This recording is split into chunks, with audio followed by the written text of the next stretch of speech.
Alright, so today I'm going to show you how to speed up cycles rendering in Blender. And these aren't like little minor tips. These will really improve it fast, and these are basically this is basically something you have to do if you want your render to run at the speed that your system is capable of. So right now I have this scene which is mostly reflective in glass materials, and there's a lot of transmission materials, and if I do this then you can see, and I turned off all the tips and tricks that I'm going to use for demonstration purposes, and I'm going to press F12 to render it.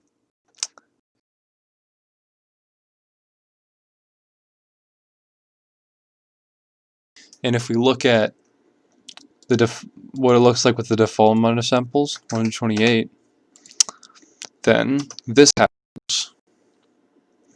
It's going to not look as good. It's going to be slightly faster, but it's not going to look as good.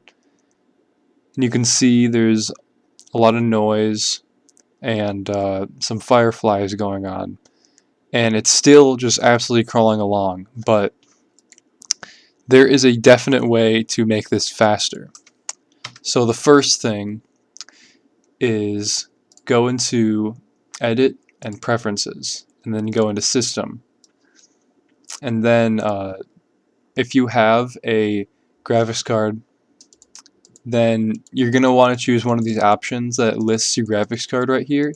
It defaults at none, but you're going to want to set it to one of these, because if you don't, then Blender will not use your graphics card at all. It'll just use your processor.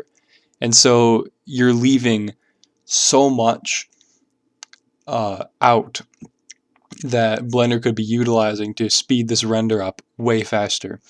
And you're going to want to leave your CPU and your graphics card both checked, because if you're running with just one of them, it's going to be that same like slow. You got to have them both working together. Oh, and one more thing, you got to remember to select GPU compute instead of CPU. We have right here, and as you can see, look, I can look around way faster now. And if I turn this back up, it's going to start rendering a bit faster. As you can see, where before it was kind of crawling along at 128 samples, it's now at 256 samples, and already we can see it's rendering all those things that it was not able previously to render. And there are like no fireflies. You can see that there's no like random bright pixels except maybe around here. But traditionally, what you would do to fix this, and you can see there's noise over here, but the noise on the cube is actually like pretty good. And traditionally, what you do to fix this is you'd just crank up the samples and leave it run overnight. In like Blender might have done that in like versions of Blender prior to Blender 2.8. But now we can do something with the compositor called denoising, and this will allow us to really crank this down and make it way faster. So we can even put it at 128. And also make sure to check on adaptive sampling, because if there is a spot in your render where it does not need as many samples, it will not push as many samples that you have, and it'll probably be a bit faster. Of course, there's not going to be many areas on this render. Oh, it just did that, but there's not going to be that many areas where it's going to be able to just throw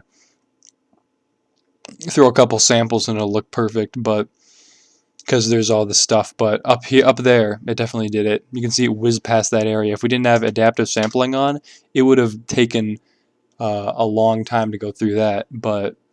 And then we can go to the compositing tab to do denoising, and we're going to want to check use nodes. And I deleted all the stuff, so I'm going to re-put it in. There we go, undo fixes everything. And this part is going to be cut out. Okay, so now that we have that done, we can go render it again.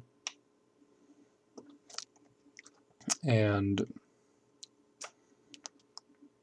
it's going to be very fast. It'll take about a minute to render, where it would take several minutes without all these speed enhancements in place. I'll probably speed this up. Yeah, so this took 32 seconds, and as you can see, the denoising did its work, and you can't see any noise at all. Of course, this looks a bit weird, which is why I'd probably have it on 256 samples.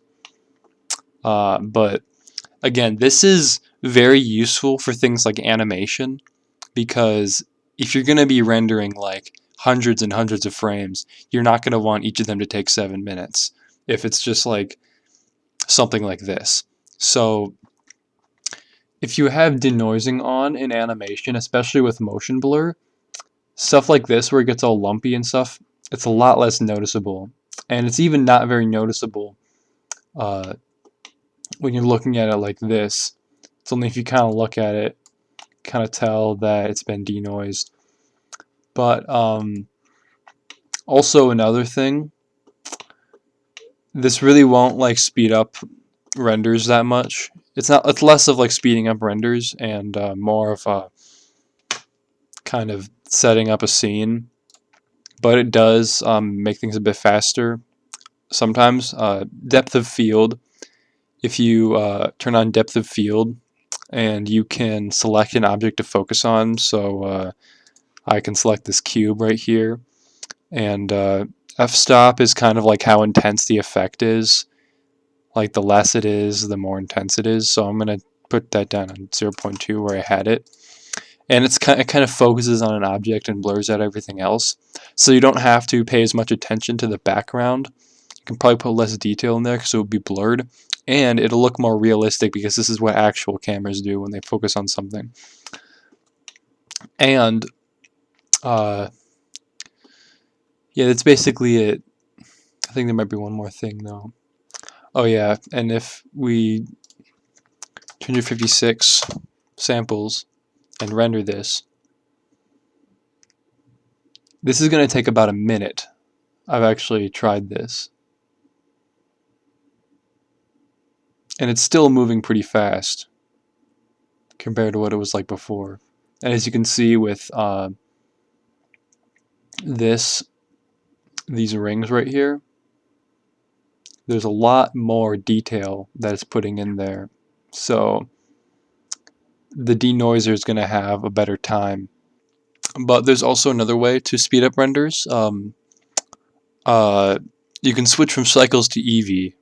And of course, EV doesn't look as good always, but as just like in this situation, for example, this is not ideal. This is not how you want the render to look. It's supposed to be compatible with cycles and have like an identical rendering thing to cycles, but with things like this where there's a lot of glass materials and stuff like that and a lot of reflective materials, it just doesn't do it correctly, and by default screen space reflections aren't turned on, so you might even get this, but if you turn that on it'll be better. But still, this is not cycles, but if you're rendering a scene that doesn't have a lot of reflection or like glass or whatever, EV can be very, very, very similar to cycles in some cases, and it's best to check whether if EV will render it very similarly to cycles, because if it does, then it'll be a lot faster to just render in EV, because EV is nearly instantaneous. It's just that the only issue is that sometimes it's not it's not very similar to what Cycles will render. You can switch back to see the difference. See, there's much more contrast. The reflections and refractions in the glass are a lot more detailed, and it looks better, at least in my opinion.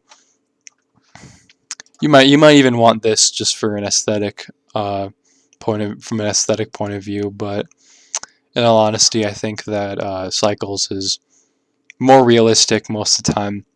But you can get away with using Eevee for a lot of things, and it will look very similar to Cycles. But yeah, that's how to speed up Blender rendering with Cycles. Yeah.